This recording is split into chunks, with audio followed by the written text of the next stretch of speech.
सभी विद्यार्थियों को मेरा नमस्कार। कक्षा 12 में प्रीपोजिशंस का टॉपिक चल रहा था। अब इसी क्रम में देखते हैं आगे नेक्स्ट प्रीपोजिशंस। तो आइए डियर स्टूडेंट्स, अब इस टॉपिक को प्रारंभ करते हैं। और आज का जो फर्स्ट प्रीपोजिशन वो है बिफोर। बिफोर का शुद्ध हिंदी अर्थ होता है पहले। ये अर्थ बहुत ज्यादा प्रचलित है, ये आप पूर्व में जानते होंगे। तो आइए अब प्रारंभ करते हैं बिफोर। तो बिफोर में नंबर 1 कि Sunday comes before Monday. Sunday Monday के पहले आता है। तो बिफोर का शुद्ध हिंदी अर्थ यहां पर चल रहा है पहले। फिर नेक्स्ट बिफोर का एक हिंदी अर्थ होता है के सामने, के सम्मुख, के ही वाज प्रेजेंटेड, उसको प्रस्तुत किया गया बिफोर द जज, जज के सामने। फिर नेक्स्ट एक प्रचलित सिंटेक्स है करेक्ट फॉर्म्स ऑफ वर्ब्स में कि head plus V3 plus before plus V2। Head plus V3 plus before plus V2, इस सिंटेक्स की जानकारी आपको करेक्ट फॉर्म्स ऑफ वर्ब्स के टॉपिक से होगी। तो किस प्रकार से वाक्य सेट है, अब इसका स्ट्रक्चर देखेंगे। The patient had died, head plus V3। इसके बाद में रिक्त स्थान है जहां पर आपको बिफोर भरना है।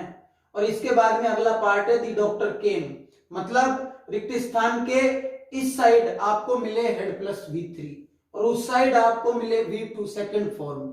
तो फिर भर देना है बिफोर। बिफोर यहां पर कंजक्शन का कार्य कर रहा है।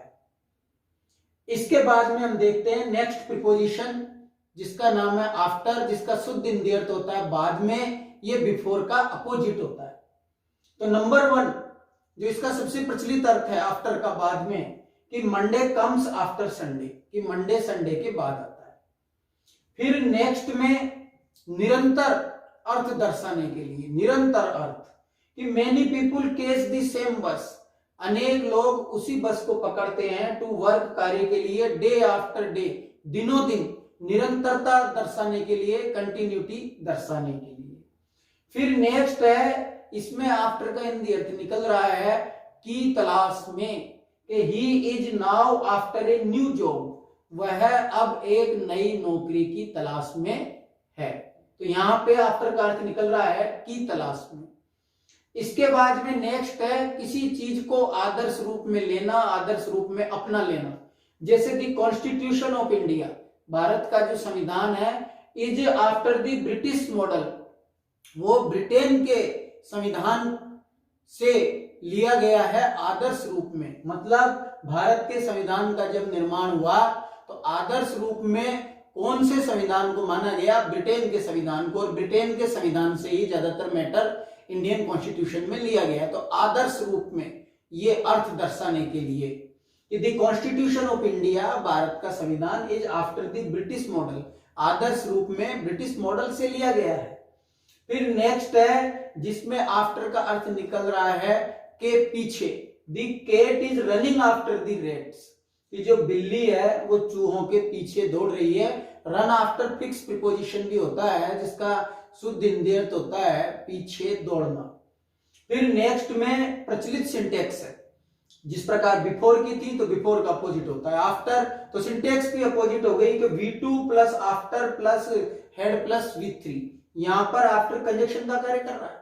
तो ये जो सेंटेंस में स्ट्रक्चर है कि इस साइड आफ्टर के इधर केम, ही केम हियर, V2 आपको दिख रही है और उस side head plus V3, head gone दिख रहा है। तो ऐसी कंडीशन में अब बीच में अगर रिक्त स्थान आता है तो फिर क्या फिल करना है? आफ्टर। तो बिफोर और आफ्टर एक दूसरे के अपोजिट वर्ड्स हैं, इसीलिए इनकी जो ये करेक्ट फॉर्म्स ऑफ वर्ब्स की प्रचलित सिंटेक्स है ये भी जस्ट अपोजिट है। तो डियर स्टूडेंट्स, जो आफ्टर है वो भी अब कंप्लीट होता है। अब हम देखने वाले हैं नेक्स्ट, जिसका नाम है थ्रू। स्टोरी राइटिंग में आपने ज्यादातर एक सेंटेंस देखा होगा कि he was passing through a forest, वह एक जंगल में होकर गुजर रहा था।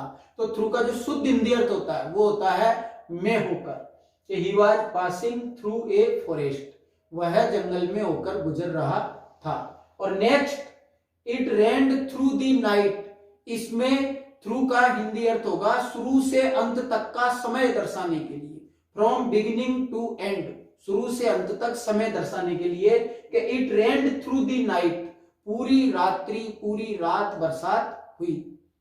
तो डियर स्टूडेंट्स, आज का ये टॉपिक कंप्लीट होता है। आई होप आपको ये वीडियो बहुत अच्छी तरह समझ में आ गया होगा।